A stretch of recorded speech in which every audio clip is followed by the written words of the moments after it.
Welcome to Our Girl Relationships. We talk about the problems people face in their day-to-day lives. Let's start with the video. So, me and my brother Calvin have been living with my dad since my mother left. It's been more than 8 years now. My dad got this sickness about 3 years ago. He tried his best. We all tried our best, but we were too late. No doctors could help him. He died 3 weeks ago. We have been living with my aunt since then, but my aunt Susie said that she cannot have us forever and that we will have to move with my mother. I hated her. She left us without even looking back. It was so horrible growing up with my dad's new girlfriends every year. She never bothered to contact or call on birthdays or anything. She did not even show up to our dad's funeral. I bet the authorities forced her to take her children in. Otherwise, she would never have agreed to ever see us again. My mother came to pick us from Aunt Susie's house. She hugged both of us and said that she missed us, which was definitely a lie because she has got a new family. She has a husband, other children that she takes care of. No wonder she never wanted to talk to us. She replaced us with her new kids. Her house is so much bigger than ours, and yet she made me and my brother James share a room. I am a 16-year-old girl. I need privacy, and her stepkids, who are barely 6 or 7, have their own personal bedrooms. When I asked her to get one for myself, she told me that it was not my father's house, and I should be grateful for whatever her husband Gary is doing for us. I cried that night, so did James. How could she be so heartless to her own kids? She loves her stepchildren. She did not even give birth to them, and yet she feeds them with her hands and plays with them. I was the same age as them when she left us. I hate living here. There's curfew. She would not let any of my friends come over and always making me work around the house. So when she asked me to nanny her stepkids because she had a date with their father, I refused, but she pulled out "It is because of me that you have a roof over your head. Your dirt poor father left you both with nothing but debt." And if not for her and her new husband, we would have been going through foster homes. She left the kids and said, if I did not take care of them, it will turn out bad for me. So I decided to do something. I took the kids to her room and gave them paints and brushes and said it was a drawing competition. They can paint on the walls or floors or sheets or mirrors. And they can also use whatever they find in their mom's vanity. In about an hour's time, her room was a mess. Then I went into her closet and asked them which dress would make a perfect canvas, that they should make something beautiful on their mother's dresses, that she would be so happy. Her stuff looked exactly the way I wanted it to when the kids fell asleep. I took them to their room and put them into bed, and then myself went to bed smiling and satisfied with my work.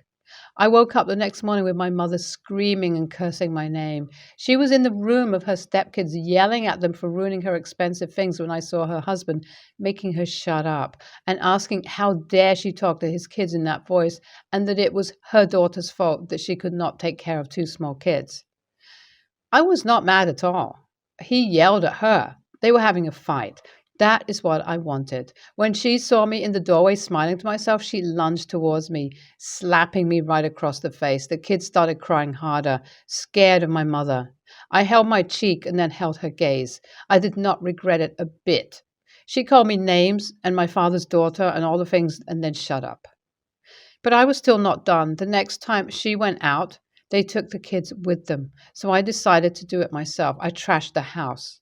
She loved this house so much. She left me and my dad for it. I broke everything. And the TV, fridge, the windows.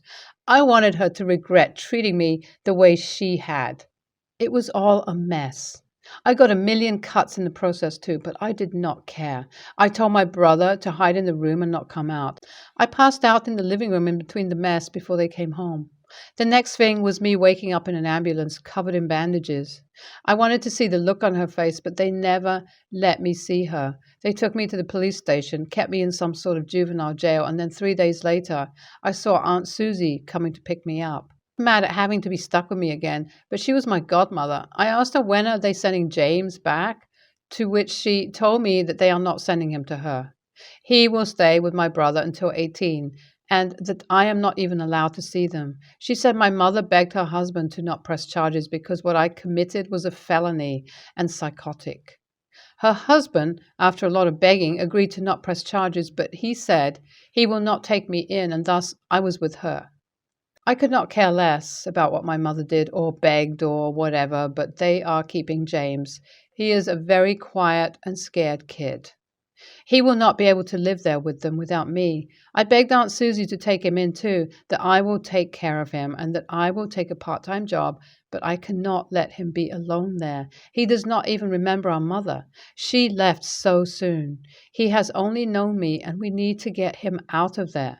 She said that she can't, and it is unlikely they will let another kid live with me after how I treated my mother's stepkids. Did I really do something that bad? Because I have no regrets on it. But it took my brother away from me, and I cannot live with that. I cannot even imagine how alone he must be feeling there. I need to get him out. Should I apologize? I turned 18 yesterday, and I realized so many things. I was so wrong at what I did. I was just going through a hard time, I guess. But I tried to be better for my brother. After what happened, they did not let me even see him, let alone let him come live with me and Aunt Susie. I tried calling my mother or even going to her husband's office to apologize. After months of begging and begging, they finally let me see him. I cried so hard, hugging him. I begged him to forgive me for what I did and that I had to leave him alone, that I should have thought of that before doing something so reckless. I promised him that I will take him out of there, and I did try my best. I begged my mother to let him come to Aunt Susie's, but she refused. I even asked her to take me back in so that I could be there for him, that I will do nothing like what I did before, and I will be grateful for everything. But I need to stay with James. He looked so alone. She did not even budge. I asked Aunt Susie to try again, but she also would not. She hated me being there enough to want to take in another kid. I worked.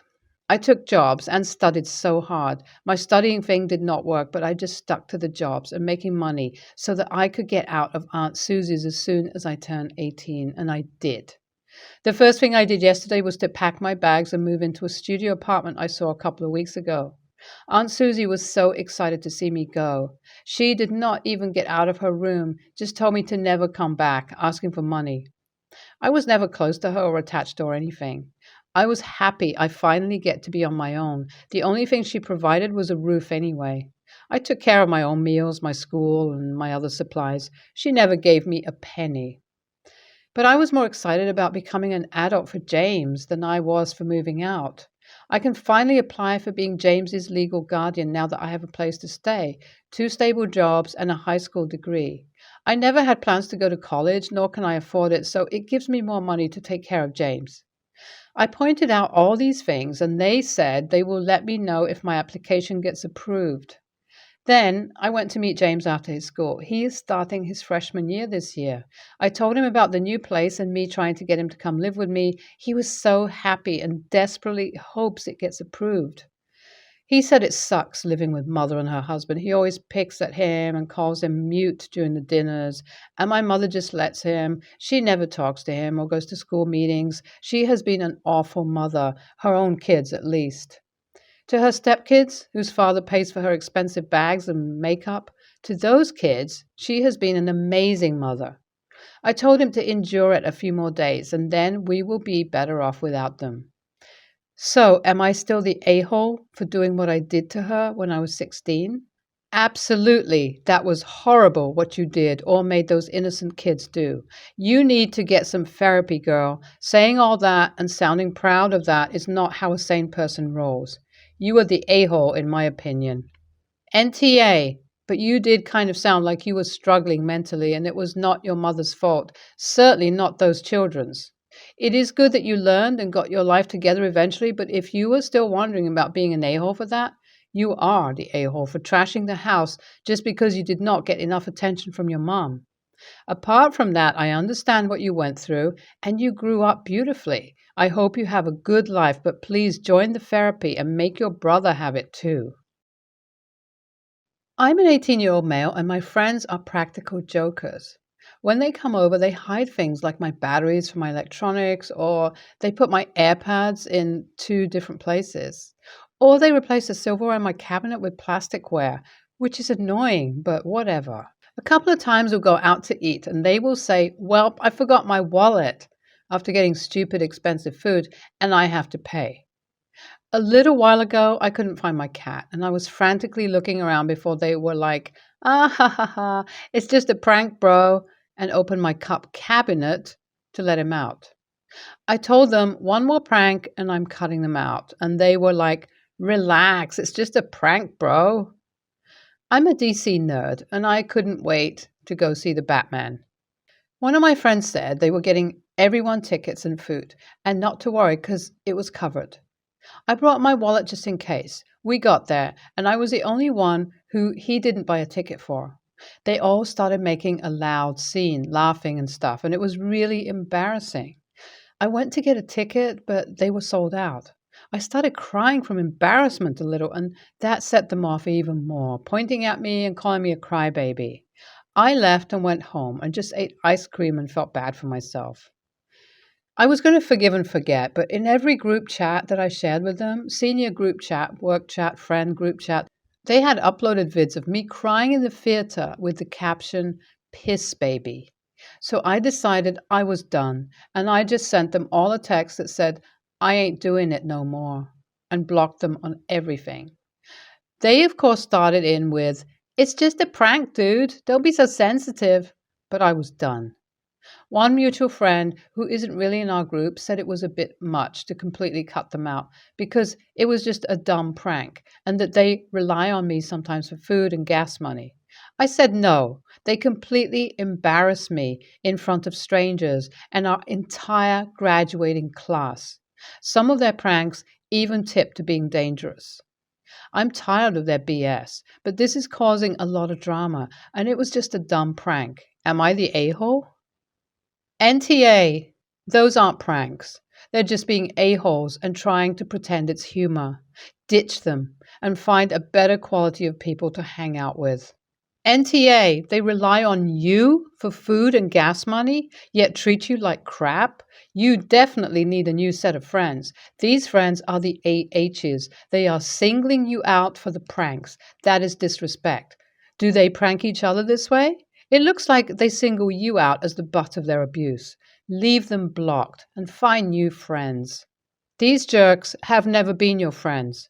It's a hard realization, but everyone has experienced this, so it's not because you're autistic that you didn't realize it before now. As for your other friend who says they rely on you for money and rides, kick that one to the curb too. You deserve better friends, and while it does take time to build a new circle, you'll be better off without these losers. Keep focused on you and what's best for you, and you will come out ahead. I'm a 20-year-old female, and my brother, Cam, 25, has been dating his girlfriend, June, 26, for a year and a half. Cam works in a warehouse, 1 hour, 30 minutes away by train, and so he's gone before Jane wakes up and often comes home pretty late, so him and Jane don't get much bonding time. Around 5 months ago, there was an issue with the trains where we lived, and many were delayed, meaning Cam had to get a hotel room overnight a few times a week. He had called Jane about it, but she never picked up or looked at his texts. He just assumed that she was asleep or busy as it was pretty late. Well, Jane has seen all his texts and calls, but assumed no, decided he had been cheating, and so decided to switch his lube to an oil-based one. For those of you who don't know, oil-based lube mixed with latex condoms deteriorates the material and makes it an ineffective barrier. You might as well go raw. Well, Jane put the lube and condoms in a travel bag in the wardrobe and checked them every day when she got up to see if Cam had moved them. After 5 months, they hadn't, and I guess Jane forgot about it. Then they had sex and used the unlucky combination, and Jane got pregnant. We only found out about all this because Jane spilt it to Cam, and Cam was obviously upset and left to mull it over. He's currently crashing at our parents' house, where I am also currently living. Yesterday, Jane showed up at the house, and whilst I was home alone, asked to talk to Cam. I said he wasn't there, and she broke down and said she felt super guilty about it and that she doesn't want to be a single mother. She asked If I was Cam, would I ever forgive her? And I replied, well, what you did was dumb and deceitful, so no. She broke down even more and after a few minutes left. I felt guilty, but what did she expect? She went out of her way to change the lube so it would make contraception ineffective. Did she want this hypothetical mistress to get pregnant? When Mom and Cam got back, I told them Jane had been round looking for Cam. I told them what I said, and Mom did the whole full name, you're in trouble voice. She said I was out of line for tormenting a pregnant woman. Cam wasn't super pleased about the whole situation and said that I should have just said nothing. Now they're both mad at me. AITA? NTA, I don't think you're an a-hole. I think you're correct. Also, you're sticking up for your brother. However, you should have minded your own business. I bet your brother goes back to her. I wouldn't hate her. If she actually learns from this, she may be a good wife and mother. But you don't know what your brother wants to do, so you should have kept your mouth closed. Still, I don't think you're the a-hole, just rash. NTA, she played stupid games and won stupid prizes. She clearly talked to you looking for a right answer, and you're not obligated to indulge her crap. Sure, you can be nicer, but if someone pulled that crap on my brother, I would have zero sympathy for them too. Depending on where you are in the world, what she did, intentionally damaging contraceptives, constitutes sexual assault. Frankly, your brother should be pushing for sole custody instead of having his kids be raised by someone like her. She asked, you answered. You didn't create that mess. NTA, your brother's ex-girlfriend caused all of the problems that they are dealing with now because she didn't and doesn't trust your brother.